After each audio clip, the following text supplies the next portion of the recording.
more.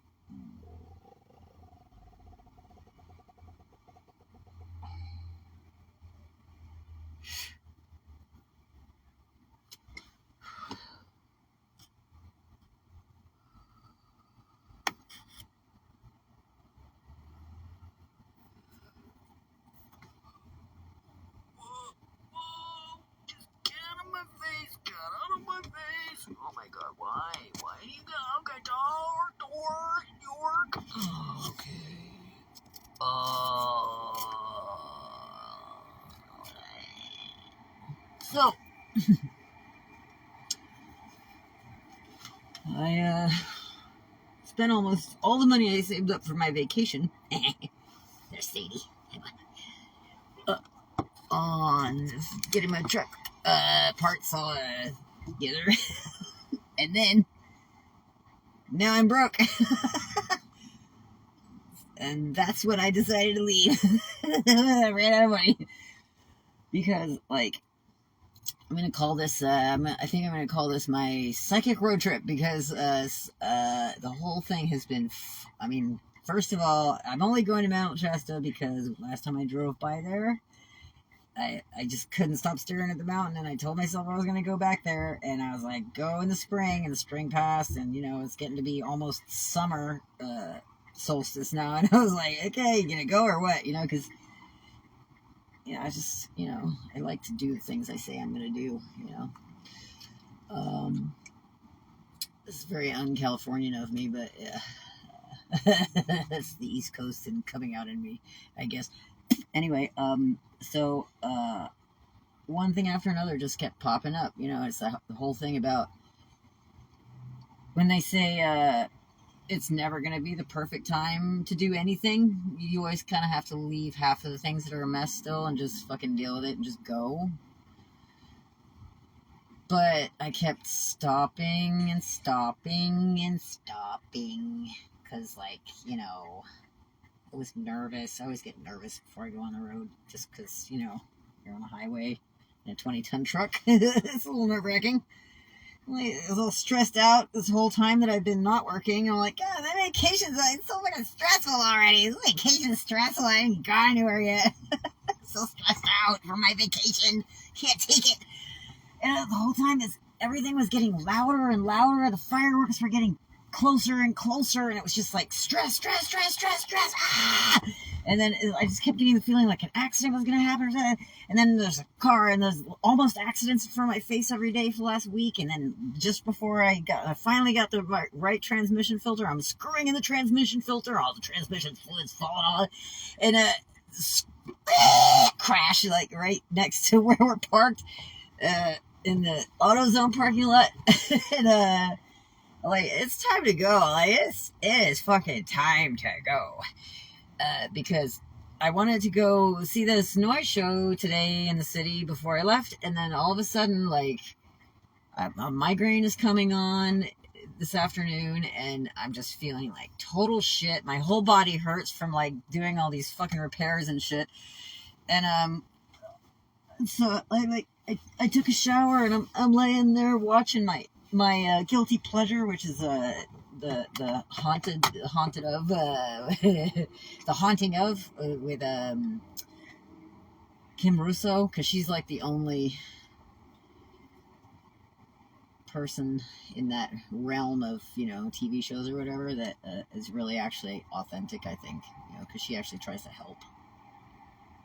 No one else ever tries to help. They just try to make money and entertainment value off of scary shit, and most times they don't stick around to help people. It's or former people that are stuck somewhere. They're like, oh, ghost, it was scary, and then they run away. They don't actually go, okay, I see you, suicidal person, let me help you. Yeah. Clearly they're screaming out for help if they're appearing in front of you. So anyway, I'm watching that show, and fell asleep briefly, woke up with a migraine, even worse, and then this episode comes on that's filmed in Weed, and that's exactly where I'm going.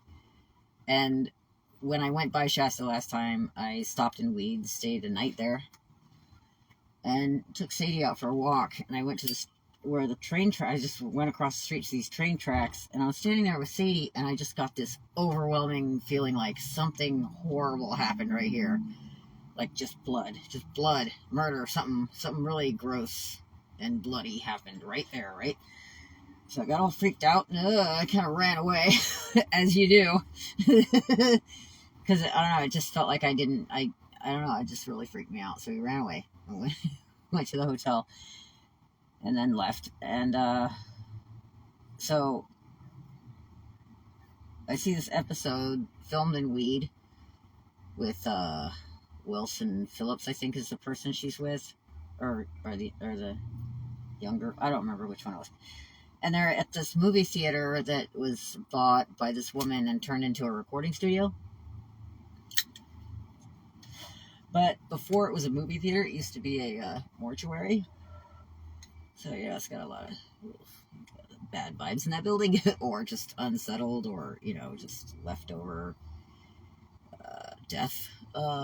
So when it was a recording studio, they were always having sightings and shit. And one of the guys that used to work as a recording engineer was super depressed for years, and to the point where he got so suicidal, he went to the train tracks and he laid his head on it and let the 219 train ease his troubled mind, as they say. And that's the train tracks that we were freaking out at. And then I'm watching this and I'm like, oh, fuck, dude. I'm not crazy. You're the one who's crazy. Institutionalized. So then, I'm watching it, and as the show's progressing, she said the sentence like, you know, when you come up to a place like Mount Shasta, which is, you know, magnetic, one of the most powerfully magnetically charged places on the planet. It's like, you know, it's one of those, it's like a pyramid point or something, you know, that you know, it tends to bring out like the most baseline emotional transformative kind of oof. Yeah. Shit that like changes you because it's so like, you know, cathartic or transformative. I don't know what other word to use for that. So that's probably had a lot to do with my trepidation in going, because it's just, you know, sometimes when you know you have to go to a place or a person or deal with something in your life, and you're like, and it's gonna be super intense, and you know it ahead of time, and you're kind of like, oh, I gotta do this thing. I want to do it, but I gotta do it. You know, it's like, just jump off the bridge, dude. You just jump. It's really hard to jump, but once you jump, you're like, okay, we jumped. We're falling now. So now we're falling. We jumped because the last sentence she said is, when you come to these really transformative places, you need to understand that it may not be comfortable, but the transformation needs to happen, and you just need to be willing to face it. And so now is the time to go, as they're talking in the show, and then the phone just shut off. I was like, oh. I guess now is the time to go. So we left. And then, you know, it's driving across the bridge and all that. The second we got to the other side of the East Bay, we're still on the bridge, still on the highway. All of the screaming, high-pitched, just stopped. And it was like, just silent. Like everything just went quiet. I don't know why. Maybe it's just like that anyway, because the city in general is a very high-pitched kind of screaming thing, and the East Bay is a bigger landmass, and it's, you know. So we made it across the bridge. We did. We're on the other side of the bridge now. We're in East Bay. Doesn't matter where we are. The fact that we're on the road means we're on the road now, which means we're heading somewhere. And the first thing we did was just pull over so that we could just sit here and enjoy this. See, hear that? Hear that? Do you hear that? Do you hear that nothing? You hear the nothingness? If I ever shut up, you might.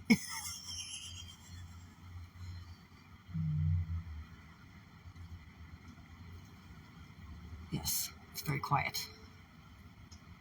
So I'm Depeche Mode enjoying the silence, as it were.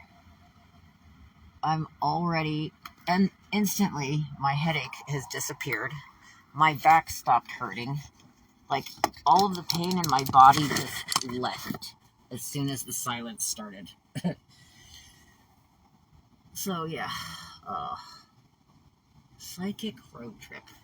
That's what we're on. You want to come with me? You don't have to. It's kind of weird. I understand if you want to just hang out with Sadie for a minute. You could do that. She's sleepy. Okay, so I'm just gonna keep posting the whole time we're on the road because honestly, I'm nervous enough that I feel like I need virtual company on this trip because it just is. I feel like it's gonna be really weird.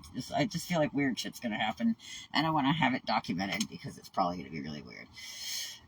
And also, when we were going across the bridge too, it was all of a sudden so foggy that you couldn't even see the water or anything or the other side of the bridge. And for those of you that are woo-woo enough to like, you know, the hearing of the bridge, crossing a bridge is always like a very like symbolic thing. And if it's foggy, it's because you're going into a mist because you can't see what you're just kind of going by faith alone, you know, that kind of thing. And I was like, oh, look, it's all misty. You can't see where we're going. We really are going into the unknown, as it were. So, yeah, that's what we're doing. And I'm already glad I did it because now my body stopped hurting and I can hear and no one's blowing anything up in my face. And Sadie's relaxed. She's not freaking out. Oh, my God. And there's trees and there's wind. And there's birds, and there's hills, and I can see far away. Oh my God, I'm already so glad that we finally got out of the city. I don't know why it's so hard to let go of shit. And just go, you know? Anyway, we did. Courage is not the absence of fear. It's the willingness to stand up and face it. Is why. So yeah, and then as soon as you do, you're like, oh man, I could have done this like 3 weeks ago. But yeah, anyway, I would have done it without a tranny dipstick though. Fucking assholes! Why would you steal a dipstick? It's so weird.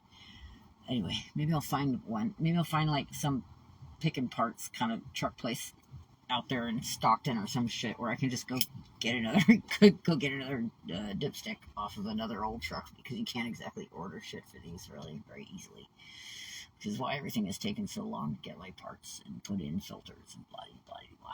So it's okay. I love her. I love this truck. I love this truck like it's romantic love. It's an object. I know you think it's an object, but it's like my wife. Because what I just realized when I was changing the transition filter, we were parked exactly in the place where I first saw her. I was like, oh, look, we're parked exactly where I first saw you. And then right over there is where I heard your engine the first time. Oh my God. And you know, when I first bought this truck and I was driving cross country, I literally felt like I had gotten married. Like I was like, this is my marriage. I'm married to my truck. Because I was always so concerned. Like, what are you doing? Hey, what are you doing? Where are you at? I don't like to be very far away from you. Like, I like hanging out every night. You know, like we sleep together, we do stuff. You know, I take care of her, she takes care of me. It's a wonderful relationship, and it led me to the other best relationship I've ever had in my life, which is Sadie, right there. Yeah. So yes. Everything is just an idea before it becomes an actual object anyway. So if people are also just ideas before they become spawned, then so are dogs and so are trucks. So, you know, I think it's just as valuable having a relationship with objects when you see that they are also alive in a way, you know. At least that's the way I always used to look at it as a kid. And I like looking at things the way children look at things, because it's just a lot more fun going through life looking at shit the way you did when you were a kid. It's a lot easier to deal with for some reason. Because everything becomes kind of magical thinking. There's also this whole thing about, I most likely, although I haven't officially been diagnosed, I most likely have borderline personality disorder. Yeah. Which, I'm so upset about that. I mean, of all the disorders, it has to be that one. Ugh, gross. Like, ugh. I wouldn't want to hang out with anybody with like, I know what it looks like from the outside, so like, ugh. It's one of the scarier ones. I mean, it could just be CPTSD, but the more I read about it, the more I'm kind of like, oh, shit. You know, when I look back on how I used to react to people being late to shit or whatever, and it's like freaking out, taking it so personally, you know. Not so much anymore. I don't really care anymore, but like, you know, back in my 20s and 30s, it's kind of a fucking nightmare. But, I mean, I didn't know. It's just, I thought it was just overly emotional. But it could also be the empathy shit, too, because I'm a fucking sponge, and I'm picking up shit off other people all the time, and I didn't know how to protect myself at all. Like, I had no concept of even wearing a coat, as it were, before I go outside, so I would just be soaking up everybody's fucking bullshit constantly.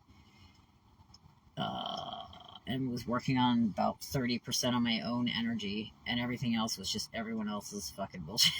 Yeah, it's like, no wonder I was always so depressed and tired.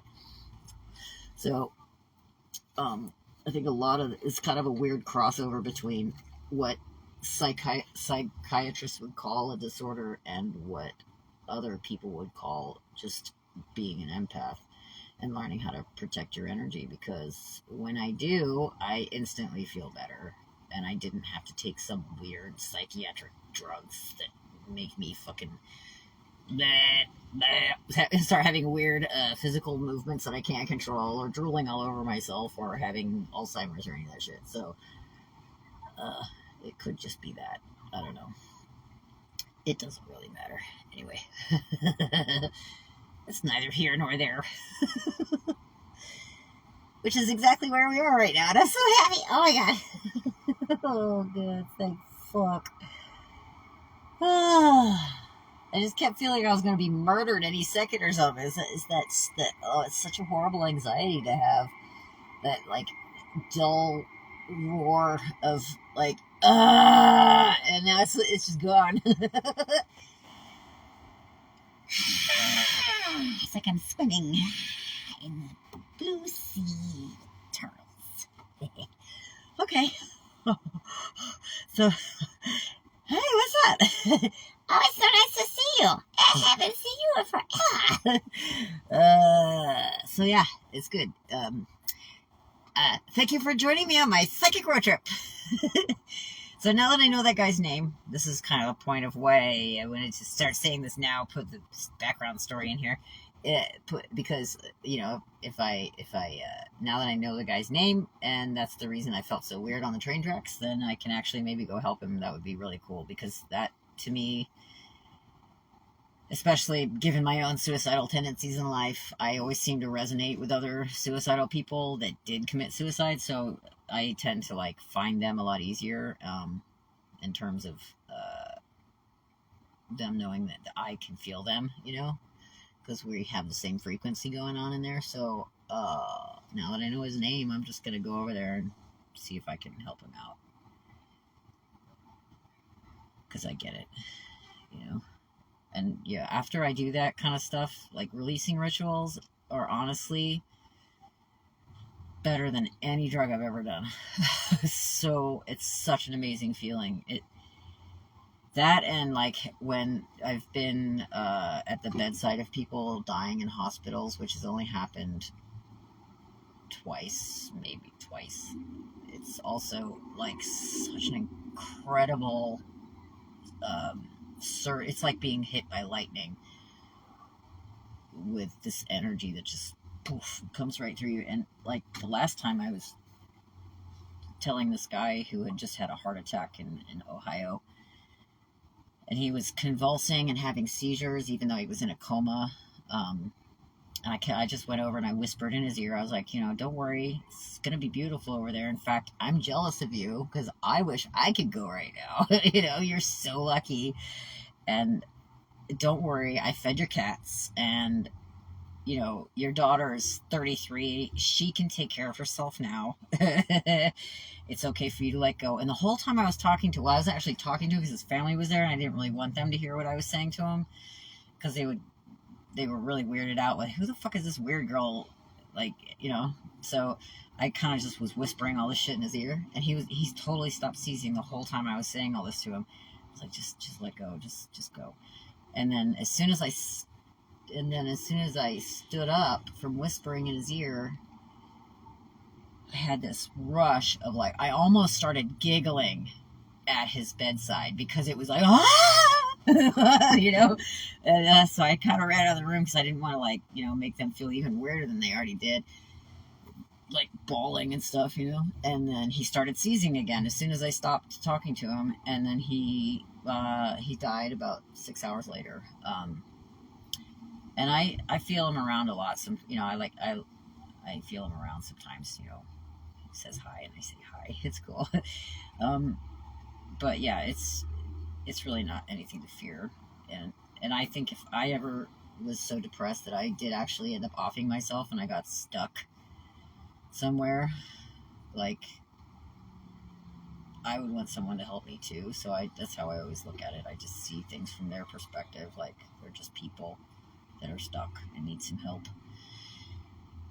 And for a long time, I was hanging out with a lot more dead people and I was hanging out with living people because all my friends were kind of like disappeared, It's having one of those dark nights of the soul, as they say, back in between 2012 and 2015, when all this like really crazy psychic shit started happening when I just got sober and drove away.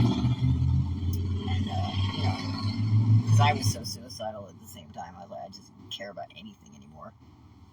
And that was actually the good side effect of being suicidal, is that it let me step off the bridge easier because I was like, I don't care. I was just like, fuck it, I don't give a fuck. So, but then that was like how I found the ultimate freedom, and all of the good things that have happened since then have just fucking rocked my world. Like, I feel things now I never knew I was capable of feeling. That, all the shit like bluebirds. I thought bluebirds were made up. No, they actually exist. Like, self-respect. I didn't know what that was like.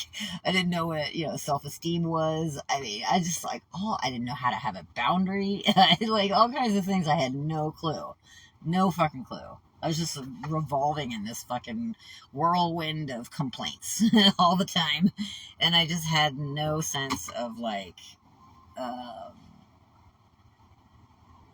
trusting myself, until my world basically imploded. And catastrophe is what led me to like actual liberation. And that's why I really love this thing called detachment theory, because it's a commitment to being willing to accept uncertainty and be okay with it, because no matter how safe you try to make yourself or secure you try to make yourself, ultimately you still are just as uncertain as you would be if you had no safety and no security. It's really the same thing. It's just all in your head, So, it's just, it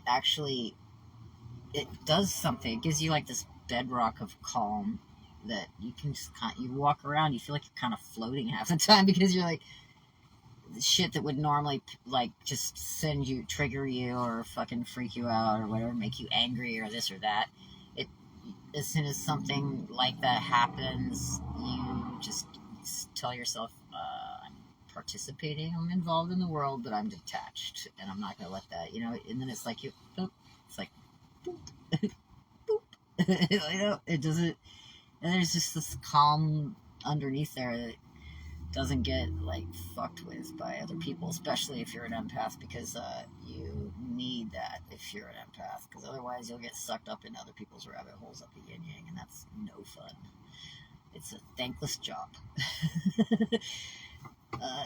And I mean, dogs know what that's like, you know, because they're always soaking up all kinds of all people's energies and stuff, you know. So I often wonder, to Sadie aloud, what do you do with all the bad moods? Where do you put them? And but what she does, she'll run up to somebody who's sitting on the street, like half crying or whatever. Like she always finds the people that are the saddest, and then she just goes over and licks their face, and they just instantly light up, and they're like, "Yay, doggy!" You know, and they're like, "Oh, thank you, I needed that so much." Like she always knows who to go to, and it's just so I love watching that. It's just the best. Dogs are amazing. Yes, they are. Anyway, okay, we're gonna go and listen to more silence. Thank you. I'll see you tomorrow. I'm just gonna keep doing this, alright? Okay, bye. Bye bye. Bye.